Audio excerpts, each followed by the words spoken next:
Oops, I pressed the wrong button. What's happening?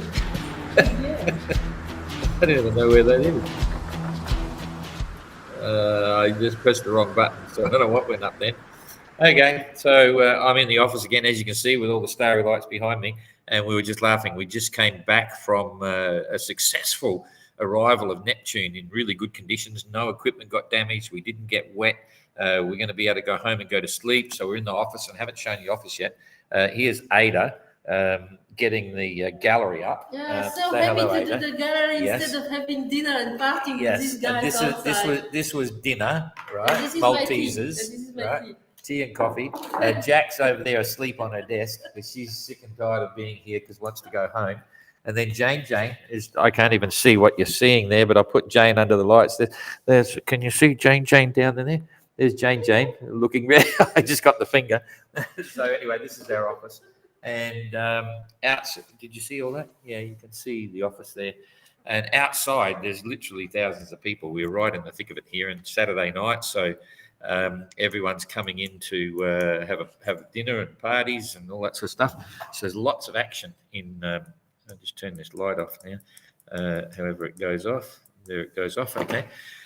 Sorry, I didn't get a tracker up this morning. Yeah, you can go now, Jack. So, yeah, you're going home now. Yeah, we were.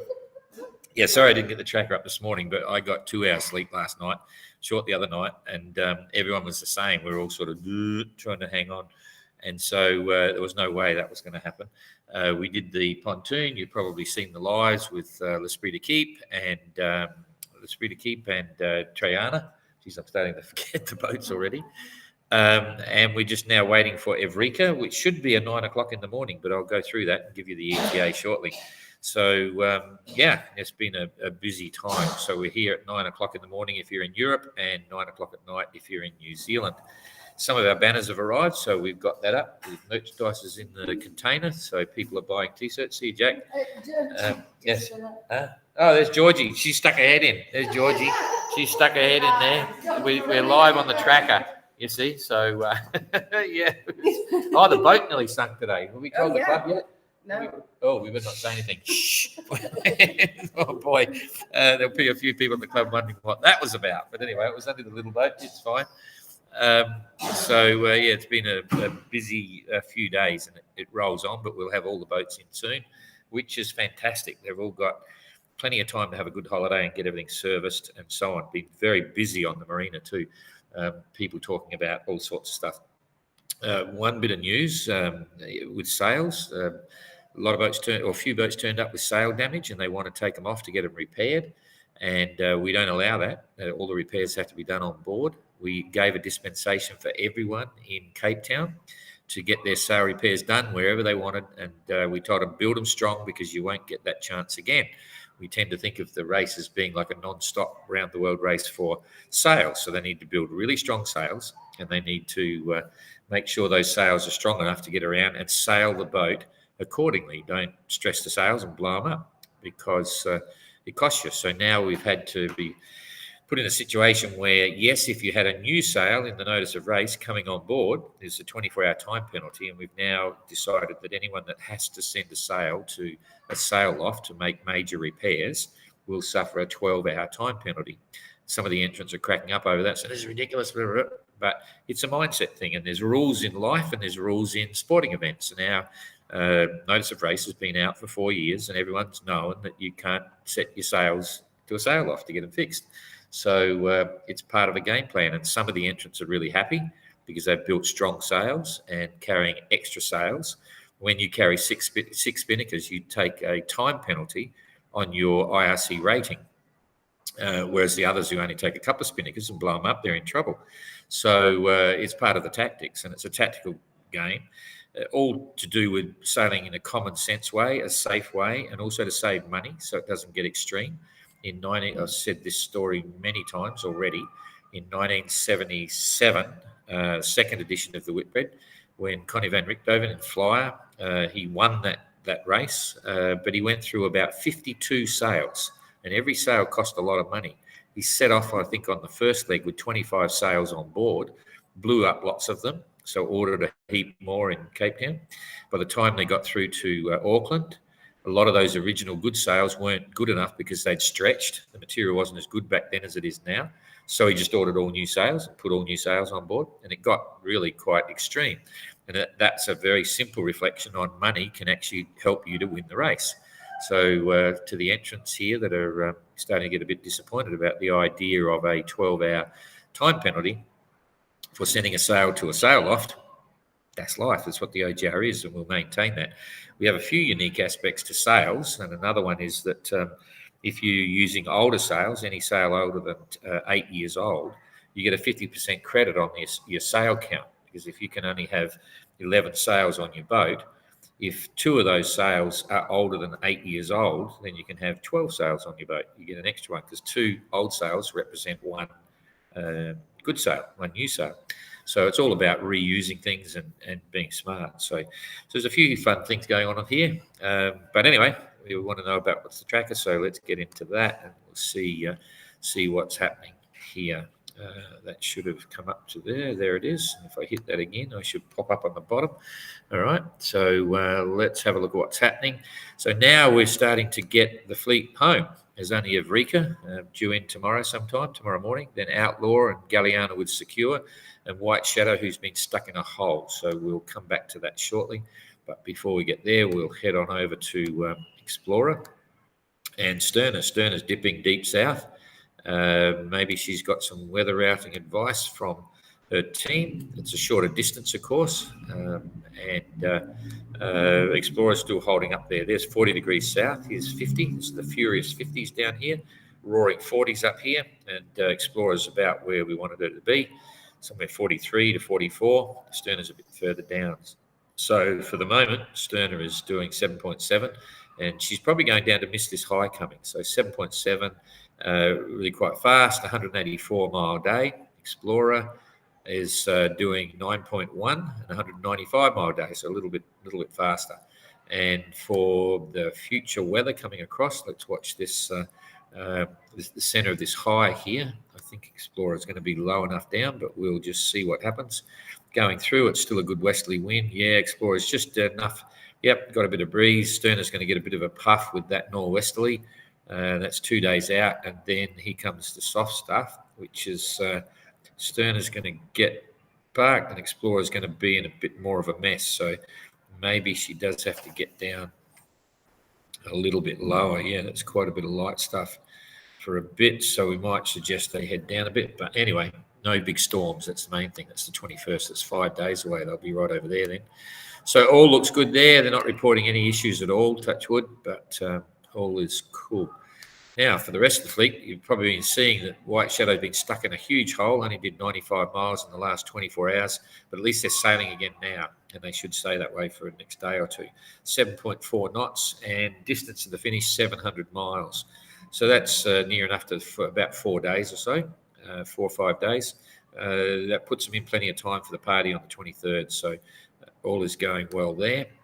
On the other side, around Cape Reinga, breathing easy, but with light winds. Galliana with Secure, slightly behind Outlaw. We can see that there in light northerly winds. Not a lot of breeze, but they're still moving. So 4.3 knots. They got steerage, did 119-mile day, and 169 miles to the finish. So they'll certainly be in within a day, depending on what happens with the breeze. Outlaw, a little bit further ahead. What was that? 155? No. Distance to the finish for Outlaw is 155, and Galliana was 169, so about 15 miles difference there. So, but anyway, they're still moving. 6.3 knots, not much breeze there, but they've got it okay. Evrika, 7.5 knots, and only 76 miles to the finish, so that's about 10, 11 hours if they can maintain that speed.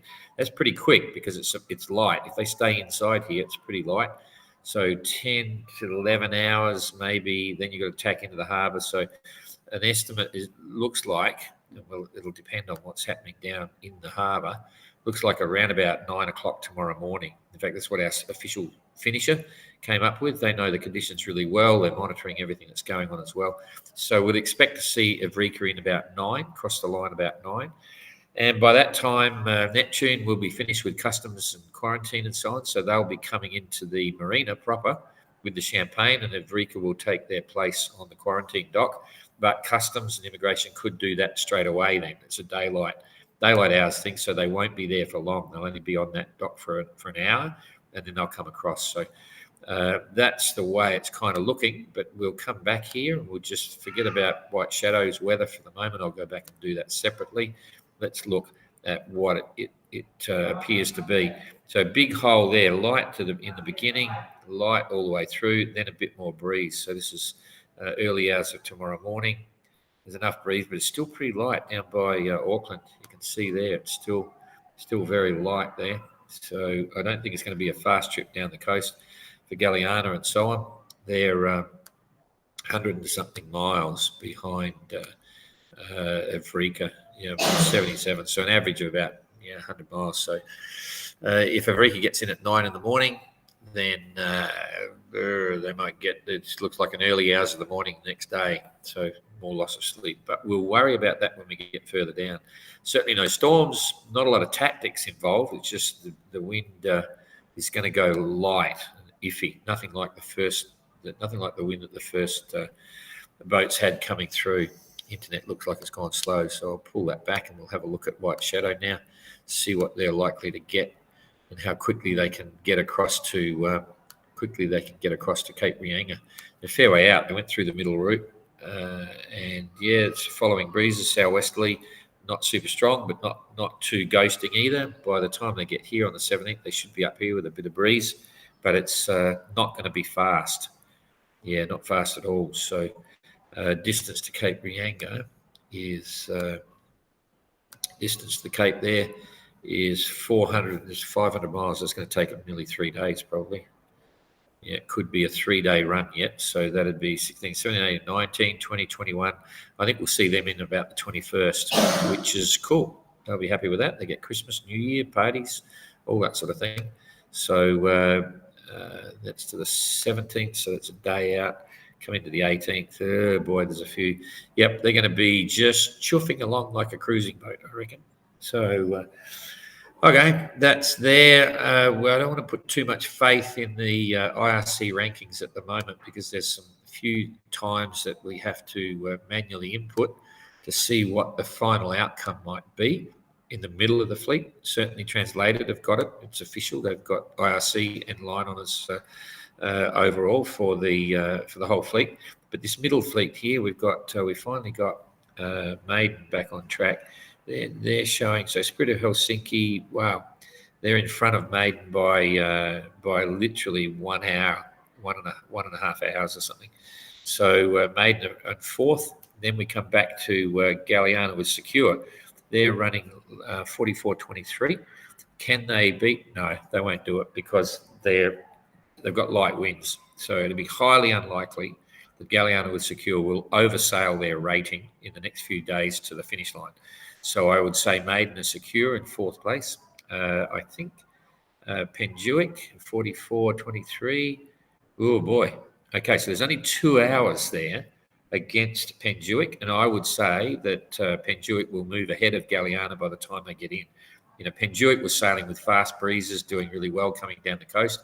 So while they're sitting on 6th place in IRC for this leg, I think you'll see that revert and they'll take the position of the 5th place by the time Galiana Secure gets to the finish line. Then Evrika is 9 hours behind Penjuic. No, they won't clear it because they haven't got far to go. It's impossible. So the issue there will be Galiana dropping below Penjuic and then 44.23 versus 44. That'll be about it. My take on that is that you'll see Maiden 4th, Penjuic 5th, Galiana with Secure 6th, Evrika 7th, and then there is between the Spirit of Kip. Galiana, Evrika's not going to catch up any. So that's the way we'll see it. As the Spirit of Kip will be 8th. Neptune, 96 to 1 hour. Yeah, Neptune will sit the same. That's pretty. So Neptune will be 9th.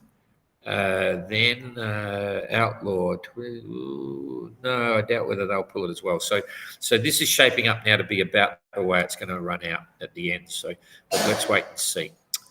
Okay, that's pretty much it. I'll come back and see now if there's any questions, and then we can get out of here and look at getting some sleep tonight and eating some proper food for a change.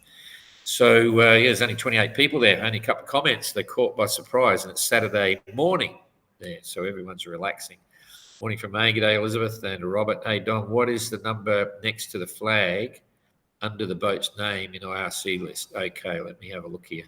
I got to remember what that is. Okay, the number. What is the number next to the flag under the boat's name in IRC? It's probably their race number. Okay, I'm going to go to that. The number next to their IRC rating. So I go IRC rating. The number under the flag. No, that's their IRC rating. These numbers here, you got like translated 9, you got the flag, and then you got 1.120. That's the conversion figure for their handicap rating. So you can see Triana is 1.060, so it's a lower number, and that's what's added to their actual time on the water to come up with their corrected time for performance. So that's what I think. That's the number you're talking about. That's actually their IRC handicap rating that you use in the formula to determine where they sit in real time. So all very interesting. Okay, I think that's it. I just come back here, see what's going on. Yep, morning to all. Always interesting. Cool. Okay, I'm out of here. Thank you very much, and we'll see you tomorrow. But it won't be a morning one again because we're going to be out with Avrika and the others coming onto the marina. See you later. Oh, I pressed the wrong button. I didn't put the close out. Never mind. See ya.